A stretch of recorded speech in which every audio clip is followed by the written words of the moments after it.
I'm Carl Baruti of Source Seeker Productions. We're here at the beginnings of the Raymond Alexander Foundation. This is where it starts, my father's foundation that will honor his memory. He recently passed. My father was a lifetime educator, and I'm developing a foundation to honor his work in the community as a lifetime educator. But here today, we are here to discuss the case of Ms. Sandra Bland. Everybody knows about the case of Sandra Bland, what happened. It was a very tragic situation, but I'm here today with very vocal community leaders. Here I have Brother Gregory Anu Sam, Sister Jinaki Mohammed of the National Black United Front, and Brother Arthur and activist Brother Italo Bugat. We're here today to discuss that case. It's all over the world, all over social media and everything, so everybody has really seen about it, and it caused such a spur in my feelings that I felt I had to do something. I want to be involved in all protests and everything. But today, we are here to discuss it, and later we'll be watching some videos related to it. First, can I ask, what is the most tragic thing about this case? To me, a tragedy started in such a mundane, routine, everyday kind of thing, and it evolved to such a big thing. Not counting what happened in the jail, but I'm just talking about, why was she stopped in the first place? Why was she treated like that in the first place? Anybody have any comments? Well, she was treated very unfairly. The officer, if everyone has seen the video, he had stopped a person prior to stopping Sandra. That I didn't know. Yes, he stopped someone prior to stopping Sandra. And with doing so, he let that person go on, just a warning, and it looked as if he was patrolling that particular area. I believe it might have been close to Prairie View University, A&M University. And when he finished with that person before Sandra Bland, he proceeded to turn his vehicle around as Sandra had turned in the opposite direction on that particular street. And he began to speed very, very fast. Now, when a cop car or any emergency vehicle, ambulance or whatnot, is speeding,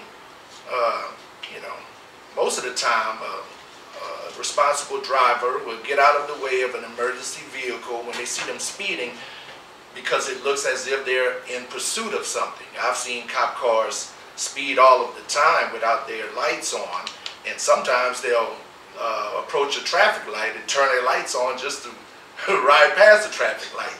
But he had sped real fast behind Sandra Bland as she proceeded forward as the traffic light where she was at turned green. And with doing so, off of impulse, I'm sure, like any responsible driver, she veered off into the right lane to give that cop the right of way. Of course, his lights wasn't on at the time, but just it was an impulse. And I have done the same thing. I think everybody's been in a situation where we've been frustrated that he was nuisance stopped. Right. How you feel about that, Jinaki? First, thank you, Baruti, for inviting me to be on the show. Thank you. And I'm here as the representative, as the national vice co-chair of Women's Affairs of National Black United Front. And as Brother Greg was saying earlier, there are several different videos that have been put out that have, not started at the stop, at the first stop, that have started directly at the stop for Sandra. And Sandra actually says it on the video that I saw you speeding up behind me and I moved out the way and then you pulled me over. So it is an inclination, probably more so for Africans here in America, that when you see a cop speeding, out of the way. And so she was doing her due diligence. We actually, I've had the personal experience from being from out of state. I'm from Chicago also, and I know how it was when I moved to Texas. I also felt like just because I had out of state plates, as Sandra Bland's sister Sharon Cooper said, that she was being picked on, that because of that they find a target because based on your plates, because there was nothing else. And if she was moving out of the way when you were speeding, then why would you pull me over? We take it as a hit to the African family in regards to her death. Definitely. Several women we have talked to, several women I have talked to, all feel as if they see themselves in Sandra. That could have easily been them. That could have easily been me. And so therefore this case takes, or should take, precedence and high priority. And it is a high profile case that should be investigated very thoroughly and with complete transparency. Definitely, very much so. One thing I saw, you know, he talked about, or it looked like he got upset with the police officer because of the way she was talking. I really listened to the way she was talking. It was not so bad. You know, she was frustrated. And she was upset like anybody would. And he's supposed to be trained to deal with that. She didn't, I don't even hear her curse or anything. She was upset. Hey, I don't like being stopped. I'm frustrated, what have you, she was saying. But nothing out of the ordinary that should have got him that upset. But what do you feel, brother?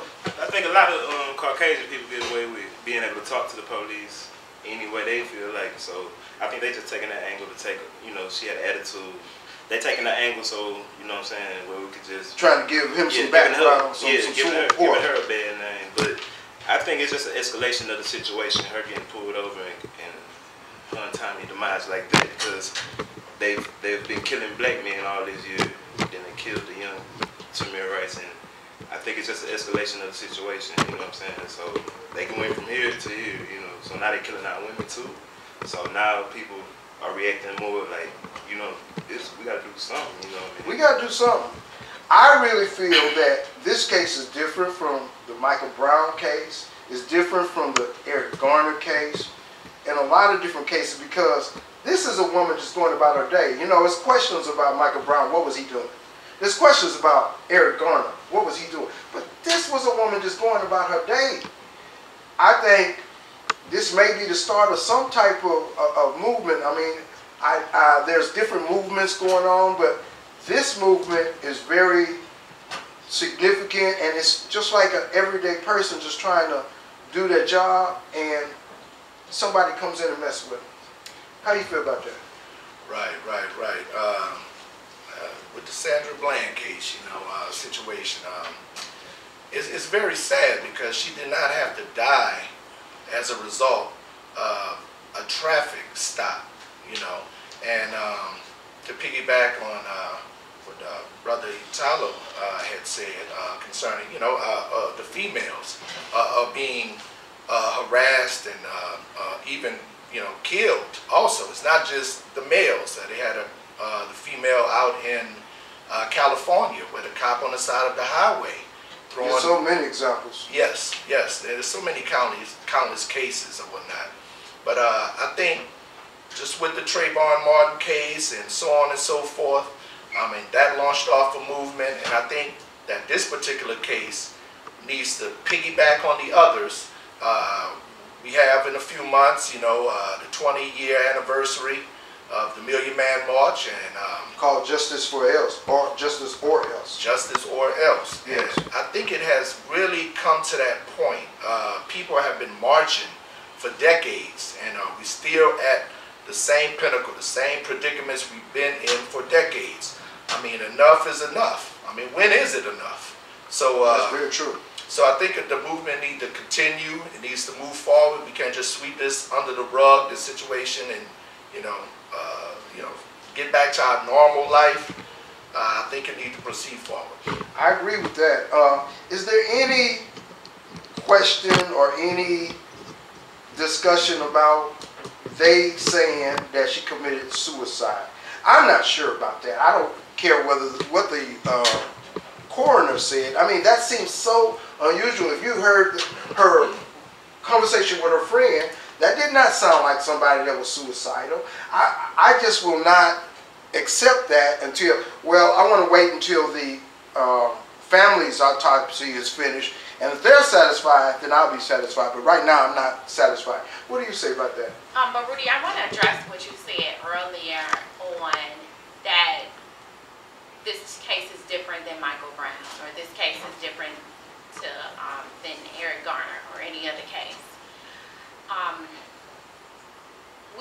We urge and compel people to look at the entire system. This case is it's part of the systemic issue of global white supremacy. So that means it's inclusive of Eric Garner. It's inclusive of Raquel Lord. It's inclusive of Michael Brown and all the other countless and senseless murders. It's also inclusive of David Williams, whose name has not been put across the media, who was another brother the day after Sandra Bland was dead by hanging in her jail cell. He was dead by hanging in his jail cell. The very next day after Sandra Bland, Kendra Chapman, who was 18 years old in Alabama, was dead in her jail cell, once again in sheriff custody, dead by hanging. So clearly we're talking about a systemic issue that's going on of global white supremacy. You were talking about earlier just how it is on black women being killed. It's not anything new, and it's more prevalent, and I can't remember the name right now, but our secretary from our In Love Kansas City chapter had just did some research, and it was a sister who the day before Eric Garner was also black, African American, around 20-something years old, who was dead in her jail cell. However, Michael Brown got more publicity than that case. So that Sandra Bland, unfortunately, is not the first woman to end up dead. Is not the first African in America to end up dead. And when we do a little bit more research as a whole, we take in every hit. It hits personally, whether it was a black boy, a black man, or a black woman. And as far as her suicidal attempt or her past suicidal and depression thoughts, the fact of the matter remains, she was in Waller County Sheriff custody, and if she had checked in and said that I was depressed, I had ever thought about committing myself, then it was their due diligence, it was their responsibility to ensure that they had a watch on her. And if they didn't, and this was actually the case, then the blood still lays on their hands. Most definitely. Most definitely. I'll say this. I believe the governor should publicly fire that police officer, as well as publicly tell the family that I want you all to come in and we're going to give you a check. But which police officer? Are we talking about the people in the jail, people who do that arrested? Well, first of all, the state. So the people in jail need to be fired too. I agree with that. I agree with that. What should happen now? We'll continue with that, please. I'm just saying, the investigation they're doing, they saying the shower head was not tall enough for her to commit suicide. You know what I'm saying? She had just left a voicemail or a message with one of her friends saying, you know, bail me up. So they don't sound like somebody that's going to sound like it at all. Kill herself. So from that point of view, you know, I don't think she did it, but, you know, they say wait until investigation over. I think she was killed. You know, he was hitting her in the head while she was getting arrested, I think. We heard they didn't put the video on. It was 2 cars there. It was another angle they could have came from with the dash cam. They said that dash cam was from the Prairie View officer who, I want to say unfortunately, but I guess fortunately, her dash camera was full. Oh, okay. So there was no recording ability on that, which calls to who is this other Prairie View officer and why is her dash cam full? You know, it's no way for you to do your job. You should not be permitted to pull over a police officer, to pull over, assist or aid or do anything that she called herself to do if your dash camera is full. Has any of us been through Prairie View, Waller area? I mean, I went to Prairie View University. They do have some history real history of racism. Prairie View is right next door to Waller County, and back and forth, there's been a whole lot of things happen over the years. I would say that this goes in line with that. More so, what should we do now about this? What activities, what organizations should we get involved with? What should we do today to make our feelings known? Anyway. Just to go back to how she died in the jail. First of all, she supposedly, allegedly had strangled herself with, what was it, a trash bag? Trash bag? What was a plastic trash bag? Knowing her history, because she had to check off on certain, there was a checklist before she got into the jail cell. She let everybody know that she did have, before in the past, suicidal thoughts and whatnot. And even on the scene, she mentioned to the officer that she had epilepsy or whatnot, and the medication that, and he said his response was like, good. She said, okay, good, really? And all of that is on video. Right. So, But even with the her saying that she, tried suicide in the past, there's some discrepancies with that, because on one part of it she said no, and another part it said yeah. Okay. I'm wondering, was there any alterations on that? Yes. Also on the video, the one where she's saying, hey, you slammed me in my head, that should have told him right there, okay, she may have had an injury. Why was she not taken to the doctor? Right. Immediately. Right. I don't understand that. Baruti, you spoke earlier, or just a second ago, briefly about the history in Waller County. And upon our research, what we found is Elton Mathis was, last year, a pastor had sent him a text message, and the response to the text message from Elton was very racially derived. Who is Elton? Elton Mathis is the DA of Waller County. All right. And DA Mathis finally admitted to the fact that, yes, I sent those text messages, and those statements were made by me in anger. I want to say him verbatim. Those statements were made by me in anger, but I stand behind them. This is the culture of Waller County. And he's the DA. He is the DA. Okay. And we're not even going to say that that's a foundational, that's an isolated situation, because the DA prior to him, Oliver Kinsman, resigned from Waller County in 2004 because of racial discrimination, where he was stopping Black, Africans, American students at Prairie View from trying to register to vote. The Department of Justice had to step in that instance, and after the Supreme Court made a ruling, Kinsman decided, I don't care. I'm still not going to let them vote. And the Department of Justice had to step in because of that, to overrule his policy that he had put in place. This goes to what's happening in Waller County. That's 70% white and 26% Black. This is the foundation of it. This is what they're built on. This is the culture. And it thrives down from the top to the bottom. Alone in Sheriff's County, in the Waller County Sheriff's Office, we're talking about the Sheriff Glenn Smith, who was fired as police chief for racial discrimination, racial bias, and everything else that fits underneath that towards Africans in Waller County, and then only 2 years later to be hired as the sheriff.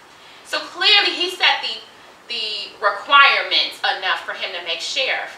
There's no way you should get fired as police chief and become sheriff 2 years later.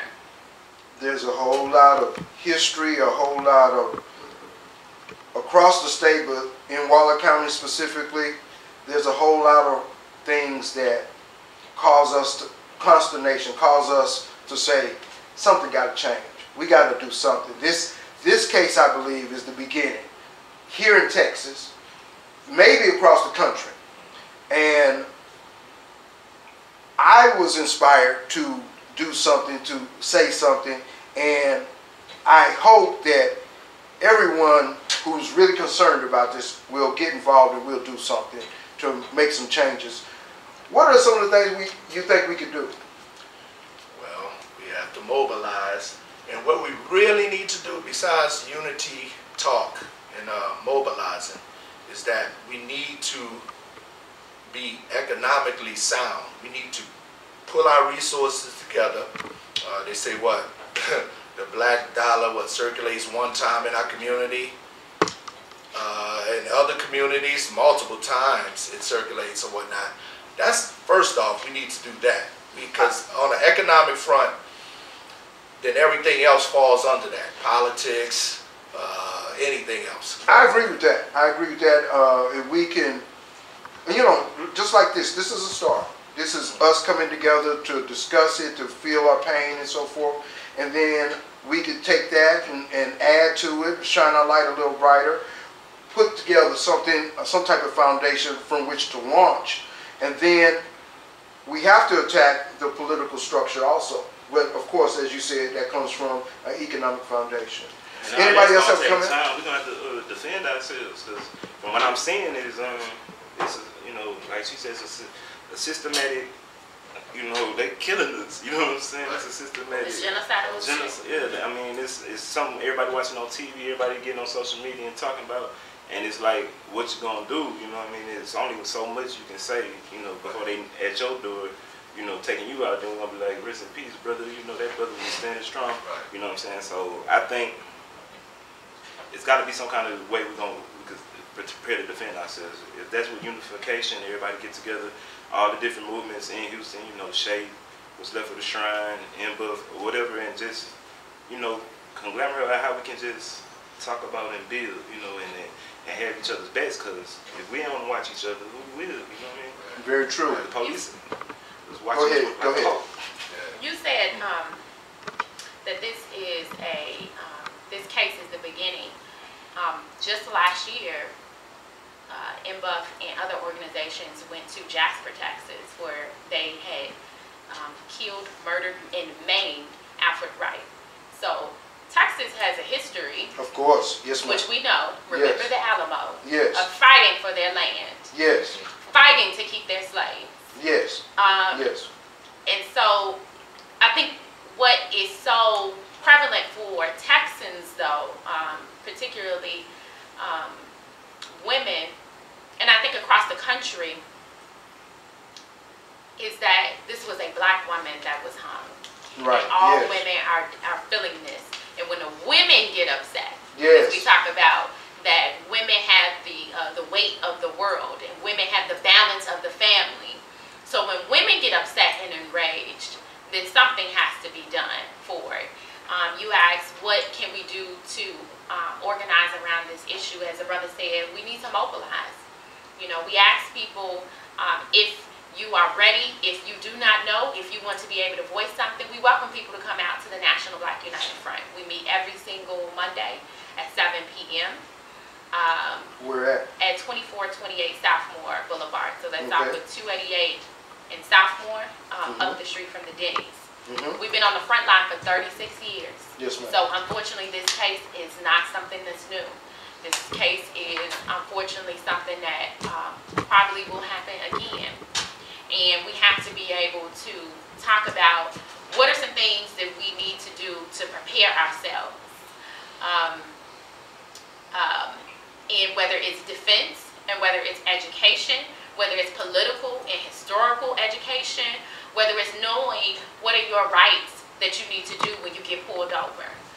We have Know Your Rights series at MBUF, which happens every second Monday, where one of our members, who is an attorney, comes out and he speaks to the community and the members about different topics. And just this past Monday, he talked about what happens, or what should you do when you get pulled over by the police. Unfortunately, we have to raise our children up on how to protocol and procedure on, as an African in America, on how you should deal with and address the police when they come to your car. That is completely different, I think, than what you were talking about, and how a Caucasian in America has to respond or will respond, and also how they're treated. In that video, we pay close attention also when he addressed the first car, he was on the driver's side. When he came to Sandra's car, he was on the passenger side. which gives them full view of the entire car. As in, I'm suspect from the beginning. I get to see what's going on with your right hand. I get to see your passenger seat. I also get full view of your back seat, which I have an obstructed view of that when I come to your driver's side. So we have to see the varying differences on how state troopers, the HPD, and the 200 other law enforcement that are here in Houston deal with Africans in America and also abroad. I don't believe anybody can support how he was going about his business. I mean, I haven't really seen anybody say that he should be fired already, in my opinion. He should have been fired already for how he allowed himself to get upset. And, I mean, there's no reason, there's no rationale for that. So, it shouldn't even got to that point. It shouldn't even got to that point. We shouldn't trust, at the National Black United Front, we don't trust the entire system. That includes the Texas State Troopers. Sure. That includes the FBI. That includes the Justice Department, because as of yet, they have not came through with anything in our regard for any case. I was just watching a video which the U.S. Attorney General, Loretta Lynch, put out, where she was asked from a news representative, well, what's going on with the investigation, the Department of Justice investigation for Eric Garner? Her response was, this is an open-ended and ongoing investigation. Eric Garner died 370 days ago. Okay. There's nothing that has came out of an investigation. What we must know when we call for the Department of Justice to come in for a case is they don't have to tell us anything. That case can be investigated for 40 years. It can be investigated for 4 years. They don't have to give us any information. So we got to caution and put a lot of caution on what we need, what we want to do in that investigation, what we want to call for. One of the things I saw Sharon Cooper, Sandra Bland's sister, ask is continue to tweet her name. Continue to do the hashtag say her name. Continue the hashtag Sandra Bland and Sandy Speaks and everything else. The family loves and appreciate that. And I think we also need to recognize and stand in solidarity with the family also. If that's what they're asking, if that's what's compelling them, that it made Sharon look and say, well, what about my life? Look how people are rallying across the nation for my family, for my sister, and what's happening. And that's what we need to do. And tomorrow, I'm not quite sure on the time, is Sandra's funeral in Chicago. Okay. So keep that in mind as we support the family and stand in solidarity with them. Well, I'd like to say for all of us and everybody join in that we are very saddened about what happened, and we're going to find a way to use our voice, our energies, to get involved in some way to always remember and to have a symbol of our feelings as it relates to this case and how we can help to change things so it will not happen in a vacuum and something will be able to come out of it. We're going to keep trying. We're going to keep looking for things. We're going to try to build economic togetherness. We're going to try to build a defense front. We're going to try to build political ways. We're going to look for all opportunity to be able to be involved, to do something about this and make our voices known, because if we're silent, it continues. But if we put it out there, they have to be very careful what they do in front of the camera, what they do in front of people, because everybody today has cell phones. We want to make sure that we're out there and somebody knows what's going on. Somebody knows what we're trying to do, and if we are attacked, if we are messed with in any kind of way, somebody will know about it. That's what I want to make sure of.